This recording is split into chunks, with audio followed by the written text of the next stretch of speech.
मैं अपनी दोनों कज़नों को एक बाइक पर बैठाकर दूसरे मामू के घर छोड़ने जा रहा था। उसका वजूद मेरे साथ टच हो रहा था, जिससे मेरे अंदर हरारत सी होने लगी थी।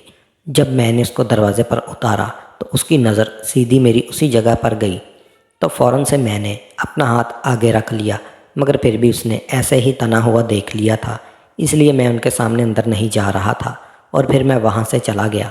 थोड़ी देर बाद उसने मुझे फ़ोन किया और मुझसे बातों का मज़ा लेने के लिए कुछ पूछ रही थी कि पता नहीं आज तुम्हें क्या हो गया है, बताओ ना क्यों नहीं आ रहे थे घर के अंदर। मेरी शैतान कज़न, ऐसी कोई बात नहीं, मैं सिर्फ जल्दी में था इसीलिए अंदर नहीं आया।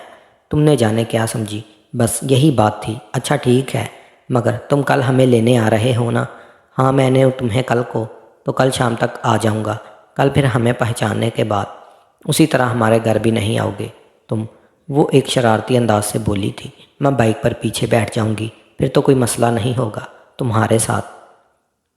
मैं सोच में पड़ गया, अरे यार ये क्या मामला हो गया, ये तो डायरेक्ट फुल टॉस कर रही है, क्यों ना छक्का मार दिया जाए। मैंने बात आगे बढ़ाते हुए कहा, क्या मतलब, तुम कहना क्या चाहती हो? तुम आगे बैठो या पीछे बैठो, मुझे इससे कोई फ़र्क नहीं पड़ता। वो बोली, हाँ जी मुझे सब पता है।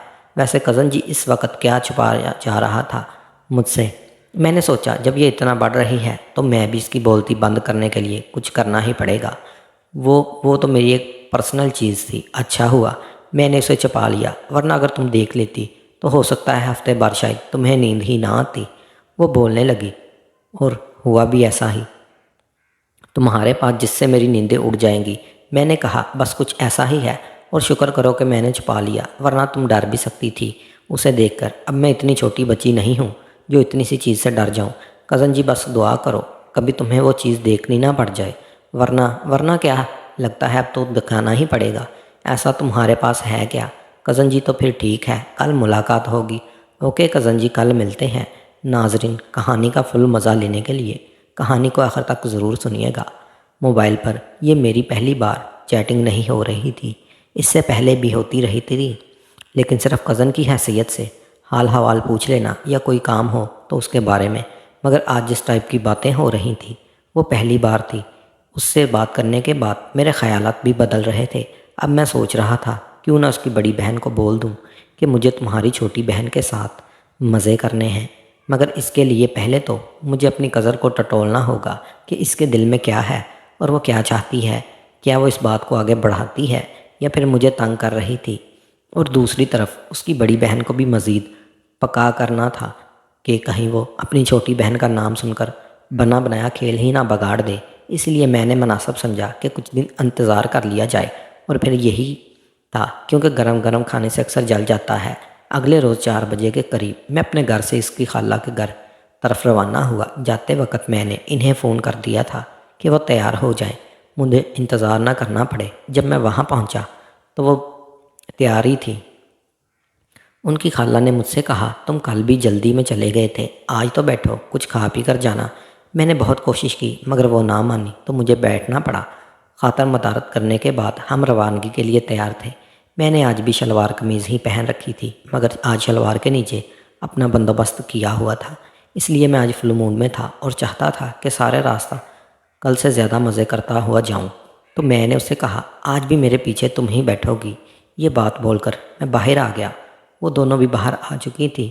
मैं अब उनके बैठने का इंतज़ार कर रहा था तो उसने मेरी तरफ देखा, थोड़ा सा मुस्कुराई और अपनी बड़ी बहन से कहने लगी, तुम आगे बैठ जाओ, मुझे पीछे बैठना है।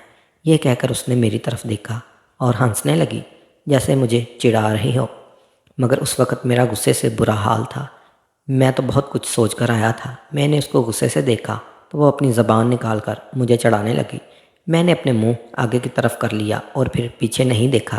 खैर मेरे पीछे उसकी बहन बैठ गई और उसके पीछे वो बैठ गई। मैं गुस्से में भरा बैठा था, इसीलिए मुझे बिल्कुल मज़ा नहीं आ रहा था। अभी कुछ दूर ही गए थे कि उसकी बहन मुझसे कहने लगी, गाड़ी रोके। मैंने पूछा क्यों, क्या हुआ? तो वो बोली, ये कह रही है मुझे आगे बैठना है। मैंने कोई जवाब न दिया और बाइक चलाता रहा। उसने फिर से कहा तो मैं बोला, इसे कहो कि चुप करके वहीं बैठी रहे जहाँ बैठी है। इसके बाद उसने 2-3 बार मज़ीद कोशिश की, मगर मैं नहीं माना और हम घर पहुँच गए। वहाँ पहुँचकर मैंने उसकी तरफ नहीं देखा। वो समझ गई कि मैं उससे नाराज़ हूँ। घर के अंदर जाने के बाद मामी ने मुझे बैठा लिया। खाने का टाइम हो गया था। हम सब ने खाना खाया और उसके बाद मैं वापस अपने घर जाने के लिए उठने लगा तो मामी ने पूछा, बेटा कहाँ जा रहे हो? मैंने कहा, मामी घर जा रहा हूँ। वो बोली, टाइम बहुत हो गया है, अब घर जाने की ज़रूरत नहीं है। मैंने कहा, मामी जान 10 मिनट का तो रास्ता है और अभी इतनी देर भी नहीं हुई। लेकिन मामी नहीं मानी और कहने लगी, मैंने तुम्हारी अम्मी से बात कर ली है, रात को तुम हमारी तरफ ही रहोगे। वैसे भी मुझे कल शहर दवाई लेने जाना है और कुछ ख़रीदारी भी करनी है। इसके बाद तुम अपने घर चले जाना। अब मैं कुछ नहीं कर सकता था। मेरा मूड बिल्कुल भी नहीं था कि रात को उनकी तरफ रहूं, क्योंकि मेरा गुस्सा अभी ख़त्म नहीं हुआ था। मगर अब मजबूरी थी। मगर वो अब भी मेरी तरफ ही देख रही थी और उसका चेहरा उतरा हुआ लग रहा था। अलबत्ता उसकी बड़ी बहन मेरे रात रुकने का सुनकर बहुत खुश लग रही थी। रात को कुछ देर टीवी देखने के बाद मैंने उसकी बहन से पूछा, मुझे कहाँ सोना है? तो उसने बताया कि बैठक में। मैं बैठक की तरफ चल पड़ा। मामी ने मुझे जाते देखा तो पूछा, कहाँ जा रहे हो? मैं बोला, सोने जा रहा हूँ। मामी वो बोली, अभी सोने से जा रहे हो? बैठो टीवी देखो फिर सो जाना। मैंने कहा, मामी मेरी तबीयत कुछ ख़राब सी लग रही है, सो जाऊंगा तो ठीक हो जाऊंगा। ये कहकर मैं बैठक में चला गया। मुझे बैठक में आए 5 मिनट ही हुए थे कि उसका मैसेज आया, आपको क्या हुआ है? मैंने कहा, कुछ नहीं। कुछ तो हुआ है, तुम मुझसे नाराज़ लग रहे हो। मैं बोला, क्यों नाराज़ होने लगा तुमसे? वो बोली, अगर नाराज़ नहीं हो तो मुझसे बात क्यों नहीं करते? तो मैं बोला, कर तो रहा हूँ, बात और कैसे करते हैं? उसने कहा, यार मैं तो सिर्फ मजाक किया था और तुम सचमुच नाराज़ हो गए। मैं क्यों होने लगा तुमसे नाराज़? अब अगर तुम्हारा दिल नहीं कर रहा मेरे पीछे बैठने का तो तुम नहीं बैठी यार। मैं तो सिर्फ तुम्हें तंग कर रही थी। बाद में कितनी बार बोला मैंने आगे आने का, मगर तुम ही नहीं माने। फिर उसने कहा, अच्छा छोड़े ये सब बातों को, जब सारे घर वाले सो जाएंगे तो मैं आऊँगी तुम्हारे पास, तुम्हारी वो चीज़ देखने के लिए जो तुम मुझसे छुपा रहे थे। रात के 10 बज रहे थे, फिर 12 हो गए, सारे सो गए। वो मेरे पास चली आई और कहने लगी, अब दिखाओ मुझे वो चीज़, ज़रा मैं भी तो देखूं ऐसी कौन सी चीज़ है तुम्हारे पास जिसको देखकर मैं डर जाऊंगी। और ये कहकर वो मेरे पास आकर बैठ गई तो मैं अपना उसके हाथ में पकड़ा दिया और उससे कहने लगा कि यही है वो चीज़ जो मैं तुमसे छुपा रहा था। और वो हैरत से कहने लगी, यार वाकई ये तो तुम्हारा बहुत बड़ा है। फिर वो कहते कहते खामोश हो गई और शर्म से अपनी आंखें नीचे झुका ली। तो मैंने उससे बाजू से पकड़ा और अपने से लगा लिया। फिर हम एक ही बिस्तर पर सो गए।